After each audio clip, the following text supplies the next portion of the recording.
You will hear a phone conversation between Alex, an employee at a company called JPNW, and Martha, who wants to work as a trainee at the company. First, you have some time to look at questions 1 to 7.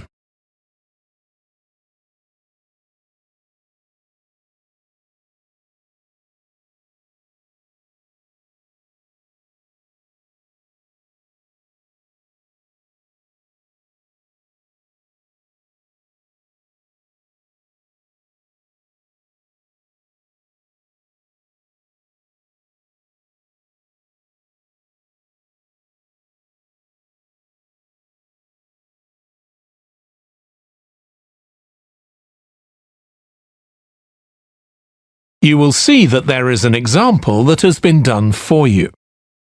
On this occasion only, the conversation relating to this will be played first. Hi, Alex. It's Martha Kleins here. James White gave me your number. I hope you don't mind me calling you. Of course not. How are you, Martha? Good, thanks. I'm ringing because I need a bit of advice. Oh yeah, what about? The training you did at JPNW a few years ago, I'm applying for the same thing. Oh right, yes, I did mine in 2014. Best thing I ever did, I'm still working there. Alex did his training in 2014. So 2014 has been written in the space. Now we shall begin. You should answer the questions as you listen because you will not hear the recording a second time. Listen carefully and answer questions 1 to 7. Hi, Alex. It's Martha Kleins here. James White gave me your number. I hope you don't mind me calling you. Of course not. How are you, Martha? Good, thanks. I'm ringing because I need a bit of advice. Oh yeah, what about? The training you did at JPNW a few years ago, I'm applying for the same thing. Oh right, yes, I did mine in 2014. Best thing I ever did, I'm still working there. Really?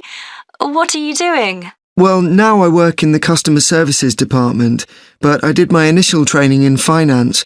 I stayed there for the first 2 years and then moved to where I am now. That's the same department I'm applying for. Did you enjoy it? I was pretty nervous to begin with. I didn't do well in my exams at school, and I was really worried because I failed maths. But it didn't actually matter because I did lots of courses on the job. Did you get a diploma at the end of your trainee period? I'm hoping to do the one in business skills. Yes, that sounds good. I took the one on IT skills, but I wish I'd done that one instead. OK, that's good to know. What about the other trainees? How did you get on with them? There were about 20 of us who started at the same time, and we were all around the same age. I was 18, and there was only one person younger than me who was 17. The rest were between 18 and 20. I made some good friends. I've heard lots of good things about the training at JPNW. It seems like there are a lot of opportunities there. Yeah, definitely. Because of its size, you can work in loads of different areas within the organisation. What about pay? I know you get a lower minimum wage than regular employees. That's right, which isn't great, but you get the same number of days holiday as everyone else, and the pay goes up massively if they offer you a job at the end of the training period. Yeah, but I'm not doing it for the money. It's the experience I think will be really useful. Everyone says by the end of the year you gain so much confidence. You're right, that's the most useful part about it. There's a lot of variety too. You're given lots of different things to do. I enjoyed it all. I didn't even mind the studying. Do you have to spend any time in college? Yes, 1 day each month. So you get lots of support from both your tutor and your manager. That's good. And the company is easy to get to, isn't it? Yes, it's very close to the train station, so the location's a real advantage. Before you hear the rest of the phone conversation, you have some time to look at questions 8 to 10.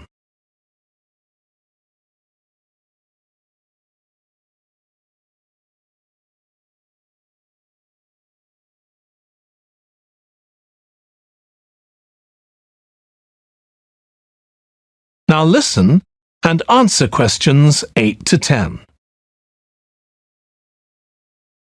Have you got a date for your interview yet? Yes, it's on the 23rd of this month. So long as you're well prepared, there's nothing to worry about. Everyone's very friendly. I am not sure what I should wear. What do you think? Nothing too casual, like jeans, for example. If you've got a nice jacket, wear that with a skirt or trousers. Okay, thanks. Any other tips? Well, I know it's really obvious, but arrive in plenty of time. They hate people who are late. So make sure you know exactly where you have to get to. And one other useful piece of advice my manager told me before I had the interview for this job is to smile.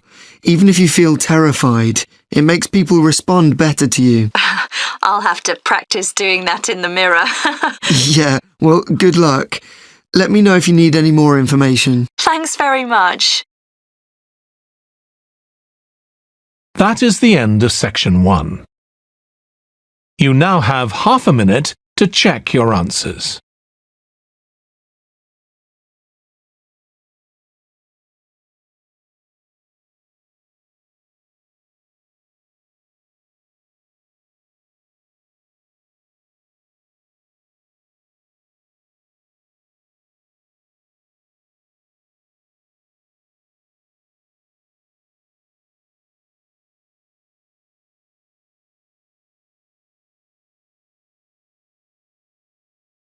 Now turn to section 2. Section.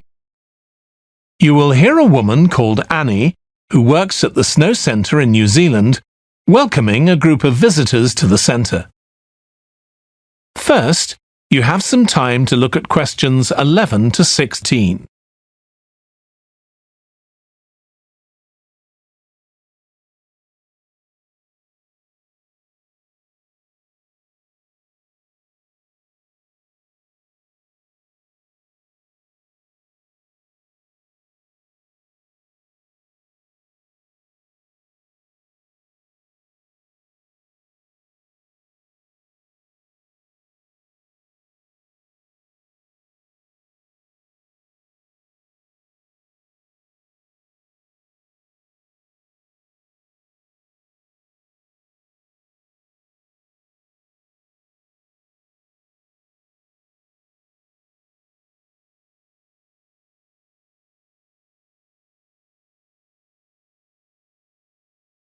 Now listen carefully and answer questions 11 to 16.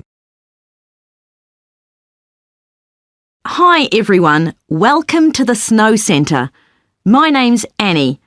I hope you enjoyed the bus trip from the airport. We've certainly got plenty of snow today.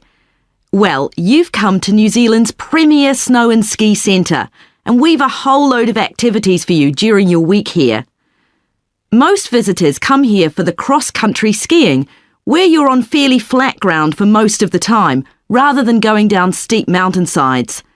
There are marked trails, but you can also leave these and go off on your own, and that's an experience not to be missed. You can go at your own speed.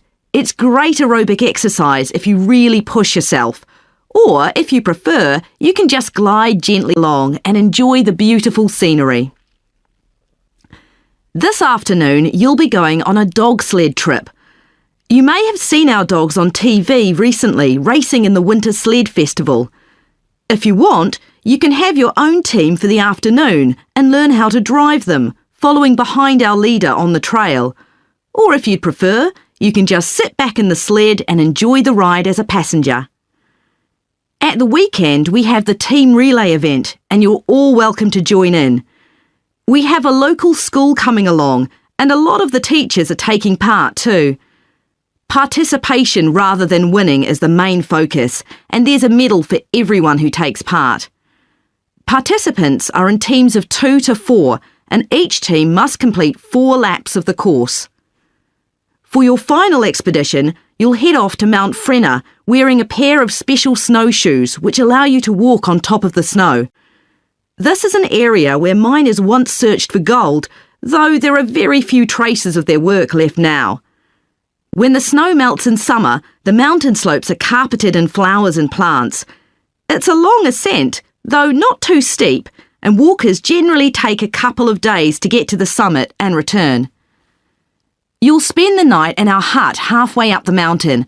That's included in your package for the stay. It's got cooking facilities, firewood and water for drinking. For washing, we recommend you use melted snow, though, to conserve supplies. We can take your luggage up on our snowmobile for you for just $10 a person. The hut has cooking facilities, so you can make a hot meal in the evening and morning, but you need to take your own food. The weather on Mount Frenna can be very stormy. In that case, stay in the hut. Generally, the storms don't last long. Don't stress about getting back here to the centre in time to catch the airport bus. They'll probably not be running anyway. We do have an emergency locator beacon in the hut, but only use that if it's a real emergency, like if someone's ill or injured. Before you hear the rest of the talk, you have some time to look at questions 17 to 20.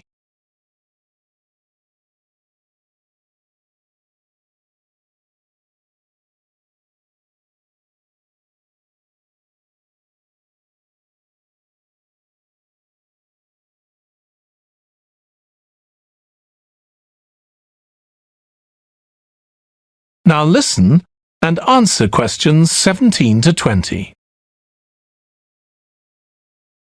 Now, let me tell you something about the different ski trails you can follow during your stay here.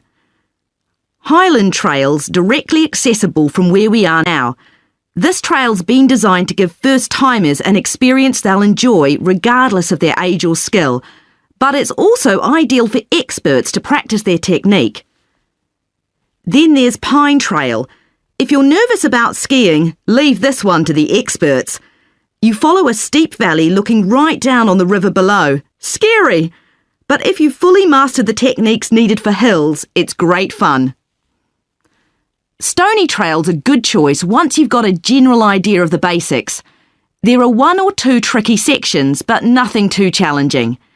There's a shelter halfway where you can sit and take a break and enjoy the afternoon sunshine. And finally, Losers Trail. This starts off following a gentle river valley, but the last part is quite exposed, so the snow conditions can be challenging. If it's snowing or windy, check with us before you set out to make sure the trail's open that day. Right, so now if you'd like to follow me, we'll get started. That is the end of section 2. You now have half a minute to check your answers.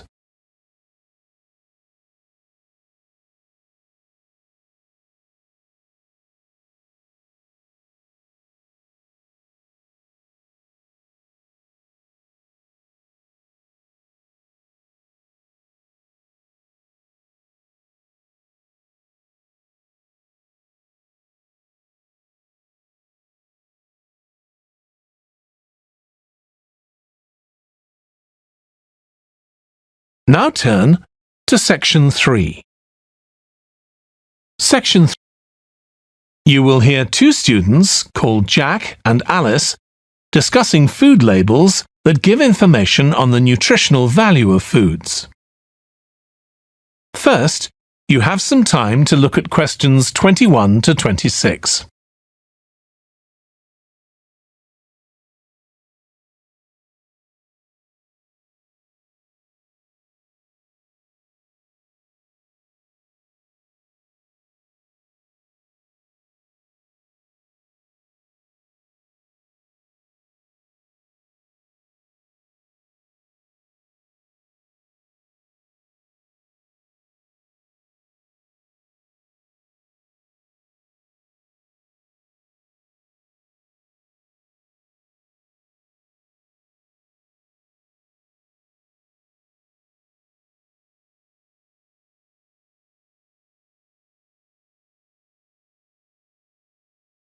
Now listen carefully and answer questions 21 to 26. I've still got loads to do for our report on nutritional food labels. Me too. What did you learn from doing the project about your own shopping habits? Well, I've always had to check labels for traces of peanuts in everything I eat because of my allergy.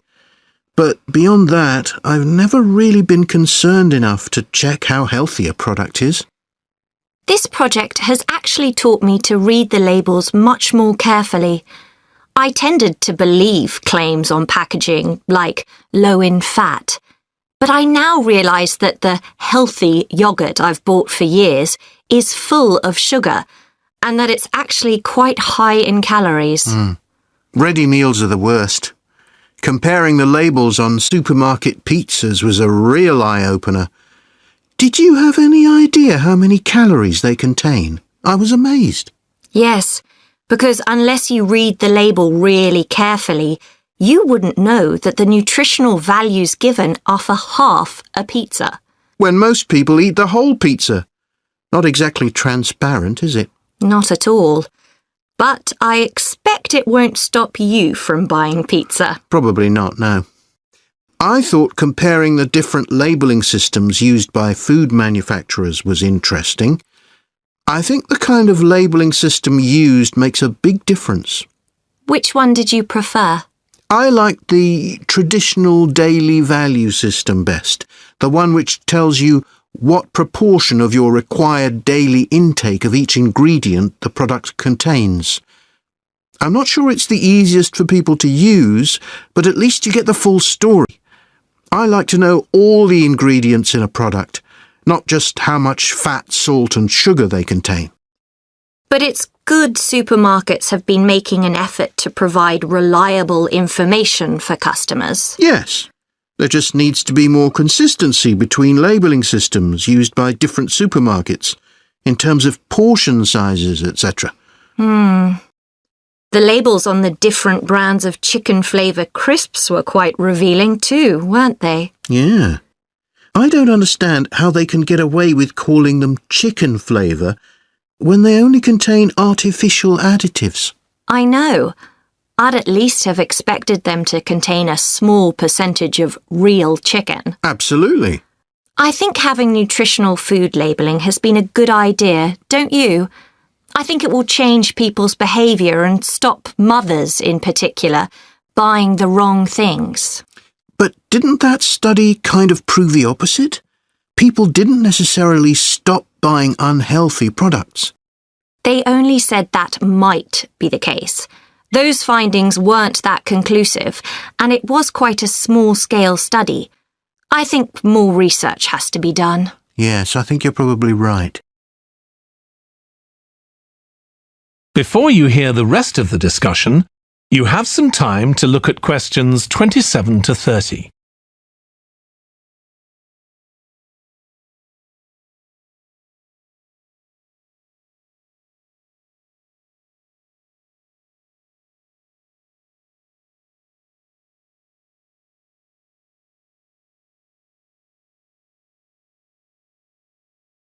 Now listen and answer questions 27 to 30. What do you think of the traffic light system? I think supermarkets like the idea of having a colour-coded system, red, orange or green, for levels of fat, sugar and salt in a product. But it's not been adopted universally, and not on all products. Why do you suppose that is? Pressure from the food manufacturers. Hardly surprising that some of them are opposed to flagging up how unhealthy their products are.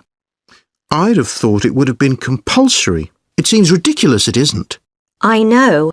And what I couldn't get over is the fact that it was brought in without enough consultation. A lot of experts had deep reservations about it. That is a bit weird. I suppose there's an argument for doing the research now when consumers are familiar with this system. Yeah, maybe. The participants in the survey were quite positive about the traffic light system. But I don't think they targeted the right people. They should have focused on people with low literacy levels, because these labels are designed to be accessible to them. Yeah. But it's good to get feedback from all socio-economic groups, and there wasn't much variation in their responses. No. But if they hadn't interviewed participants face-to-face, They could have used a much bigger sample size. I wonder why they chose that method. Dunno. How were they selected? Did they volunteer or were they approached? I think they volunteered. The thing that wasn't stated was how often they bought packaged food. All we know is how frequently they used the supermarket. That is the end of section 3. You now have half a minute to check your answers.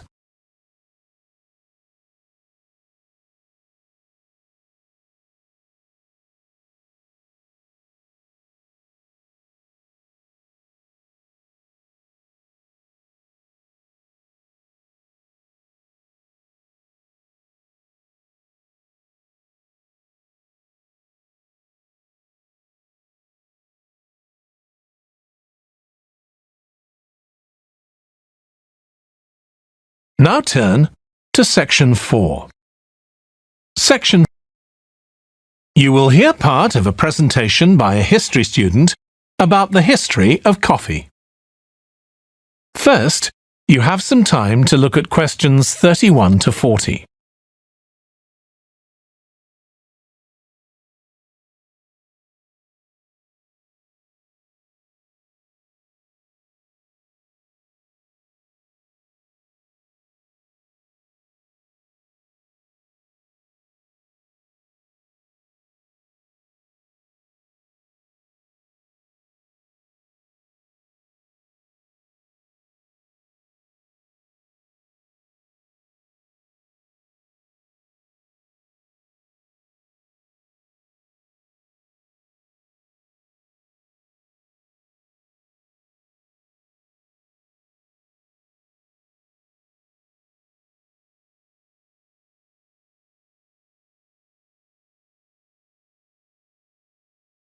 Now listen carefully and answer questions 31 to 40.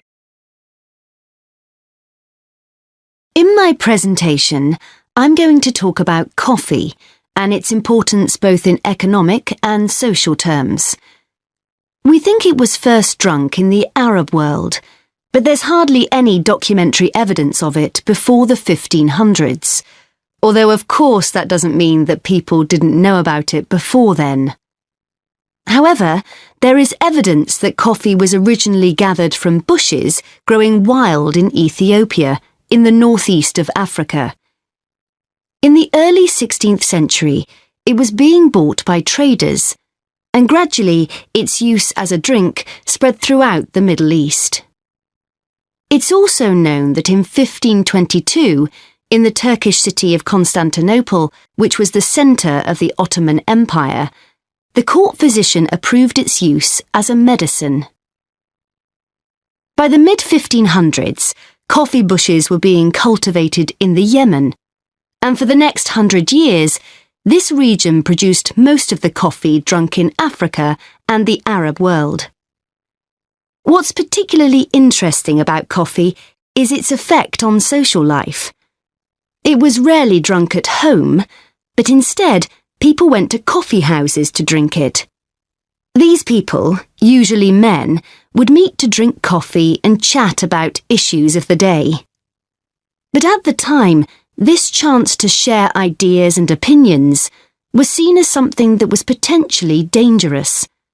And in 1623, the ruler of Constantinople demanded the destruction of all the coffee houses in the city, although after his death, many new ones opened, and coffee consumption continued. In the 17th century, coffee drinking spread to Europe, and here too, coffee shops became places where ordinary people, nearly always men, could meet to exchange ideas. Because of this, some people said that these places performed a similar function to universities. The opportunity they provided for people to meet together outside their own homes, and to discuss the topics of the day, had an enormous impact on social life, and many social movements and political developments had their origins in coffeehouse discussions.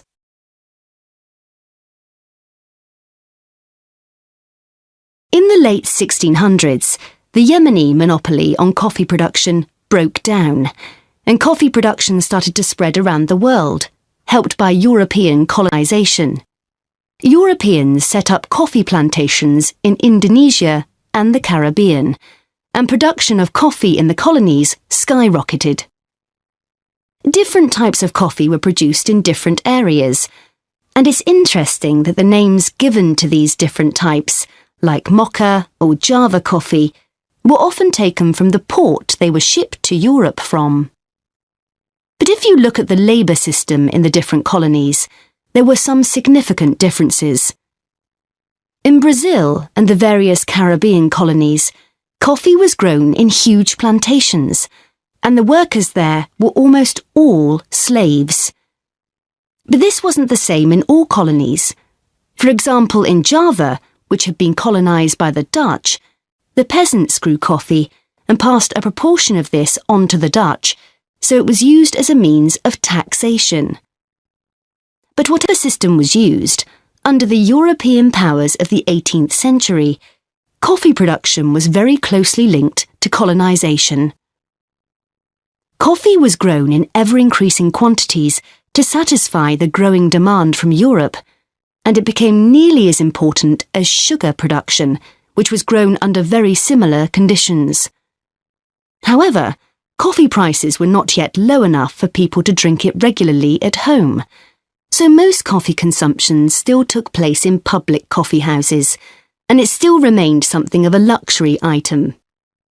In Britain, however, a new drink was introduced from China and started to become popular, gradually taking over from coffee, although at first it was so expensive that only the upper classes could afford it.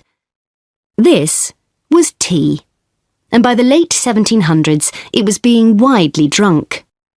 However, when the USA gained independence from Britain in 1776, they identified this drink with Britain, and coffee remained the preferred drink in the USA, as it still is today.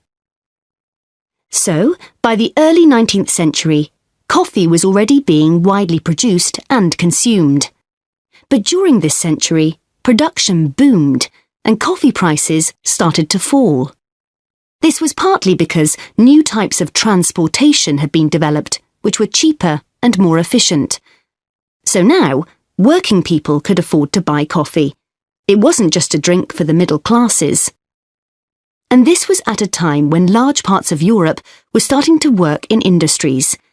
And sometimes this meant their work didn't stop when it got dark. They might have to continue throughout the night. So the use of coffee as a stimulant became important.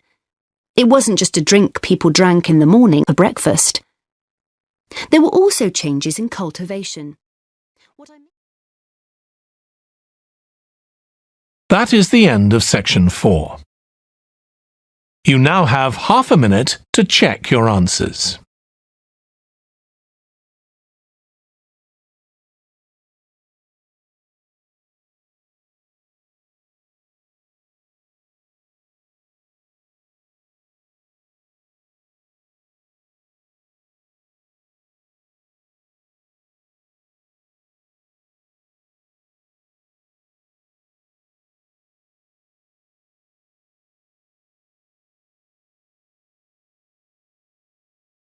That is the end of the listening test.